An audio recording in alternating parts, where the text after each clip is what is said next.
यहाँ पर आपका जो अयोध्या में कौन है वहाँ पर? सारे हिंदू हैं। तो इस बार चर्च में कौन रहते हैं? सारे क्रिश्चियंस हैं। तो बौद्धों के बिहार में कौन रहना चाहिए? तो उसमें 4 बौद्ध क्यों है?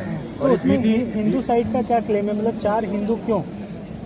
उनका क्लेम वो कहते हैं कि विष्णु का अवतार है भगवान बुद्ध, तो विष्णु का अवतार है। तो और इसमें जो एंगल है वो बताते हैं 13th सेंचुरी में जब बौद्ध पॉपुलेशन बहुत कम हो गई थी, पावर में नहीं थे, तो 13th सेंचुरी से 20th सेंचुरी तक वहाँ पे हिंदू लोगों ने उस मंदिर की देखभाल की, इसलिए उनका क्लेम है। कोई हिंदू ने वहाँ पर नहीं है, एक महंत ने कब्जा करके रखा था, लड़ाई हिंदू मानते हुए।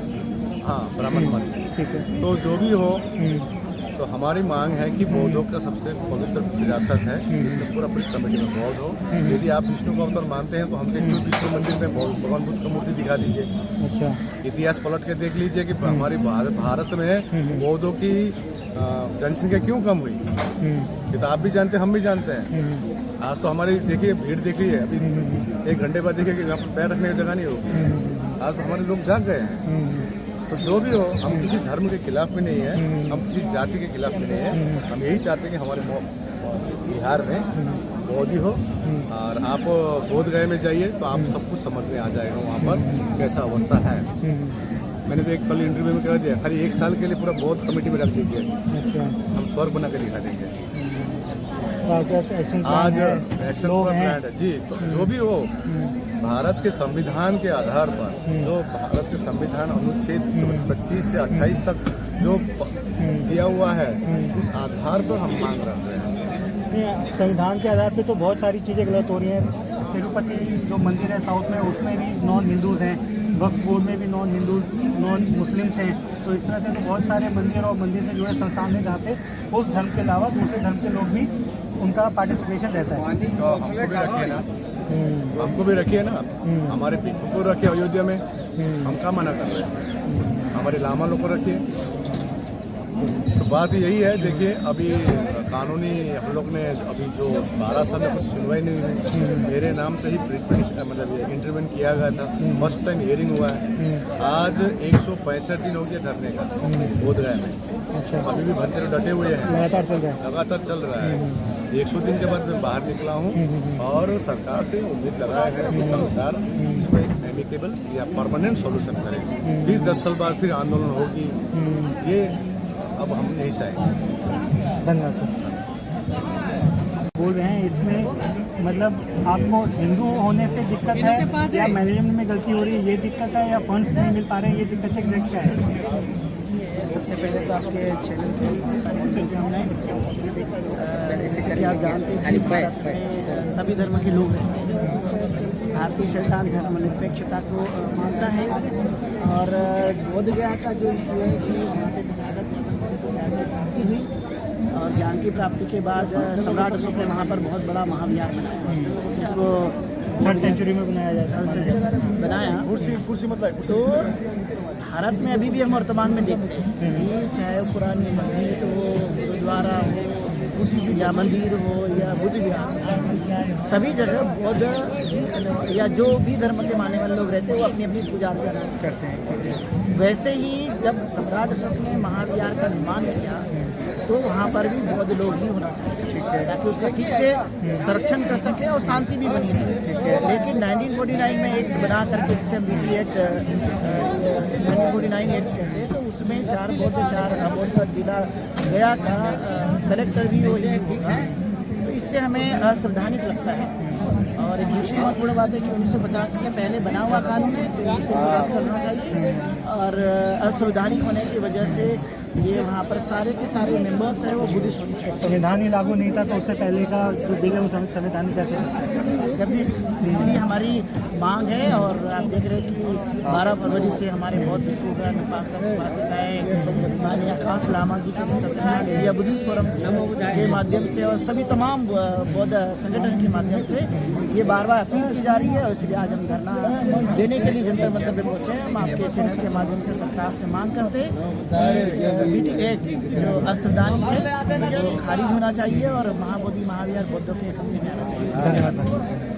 मुद्दा है एक्ट रिपील करने का, ये तो 1950 कॉन्स्टिट्यूशन लागू होने से पहले से है, तो ये तो संवैधानिक माने ही नहीं जाएगा। तो इसमें क्या दिक्कत है इसे हटाने में? सरकार क्यों नहीं कर रही है? सरकार की मंशा हम साफ बाबा साहेब अम्बेडकर ने कहा था कि अगर भारत का संविधान की कानून अच्छी लागू करने वाले अच्छे नहीं हैं, उसका परिणाम अच्छा नहीं। और भारत के संविधान की कानून गंदा हो, खराब हो, लागू करने वाले अच्छे हों, उसका परिणाम अच्छा हो। नियत पे डिपेंड करता है। हाँ, नियत जैसा रहेगा वैसा नहीं रहेगा।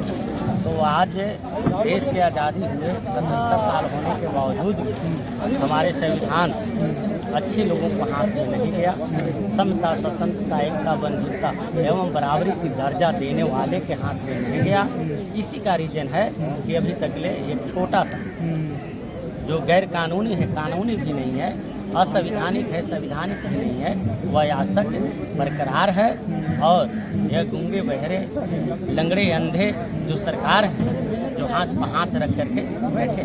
तो मोदी जी तो इतना जैन धर्म को, बुद्ध धर्म को इतना मानते हैं, उनके बड़े बड़े जो धार्मिक गुरु उनसे मिलते रहते हैं, तो फिर मोदी जी इस काम में क्यों पीछे हट रहे हैं? क्या लगता है आपको? अपनी मतलब हिंदू धर्म की प्रबुद्धता वो स्थापित करना चाहते हैं, या जो बौद्ध धर्म और जैन धर्म के लिए उनका प्यार है वो दिखावा है? देखिए, भारत के संविधान और जो व्यवस्था है वो दोनों में अंतर है। व्यवस्था चलाने वाले न कोई मुख्यमंत्री है, न ही देश के कोई प्रधानमंत्री। ये चलाने वाला कौन है? इस देश का अभी तक आरएसएस द्वारा चलाया जा रहा है। आरएसएस का जो मंशा होगा वही करेगा। तो आरएसएस का रोल बता रहे हैं आप। तो इसके लिए फिर इस धरने के बाद अब आगे का क्या है? क्योंकि धरने तो यहाँ डेली होते हैं, सारे इतने बड़े बड़े धरने होते हैं, लेकिन मांग तो किसी की नहीं होती। भारत के जितने भी बौद्ध भिक्षु हैं वो अभी गांव चलो का अभियान किए हुए हैं। अभी बगल में हमारे पास तो बैठे हैं डॉक्टर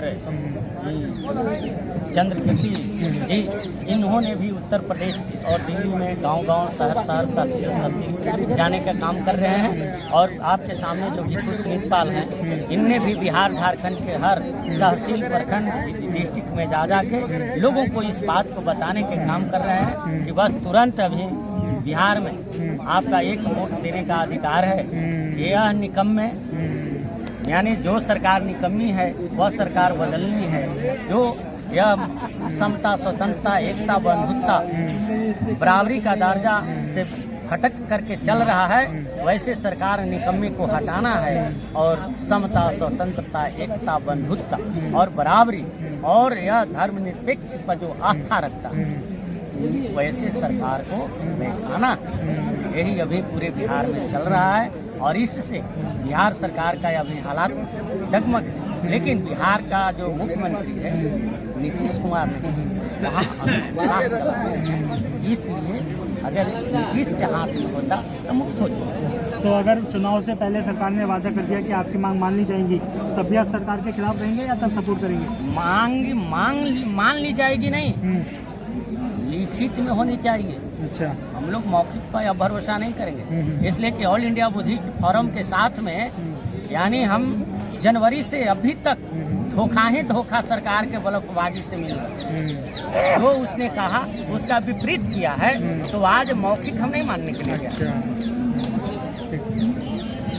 इसमें कुछ नहीं है। जब तुम रातों रात जो संविधान में 370 था उसको हटा सकते हो तो ये तो असंवैधानिक है। इसको हटाने में क्या तुमको आपत्ति है? जो आर्टिकल 13 का विरोध है, दूसरी बात की 26, 27, 28 के भी विरोध है। कि हमारा जो मंशा है गंदा। धन्यवाद। मंगल।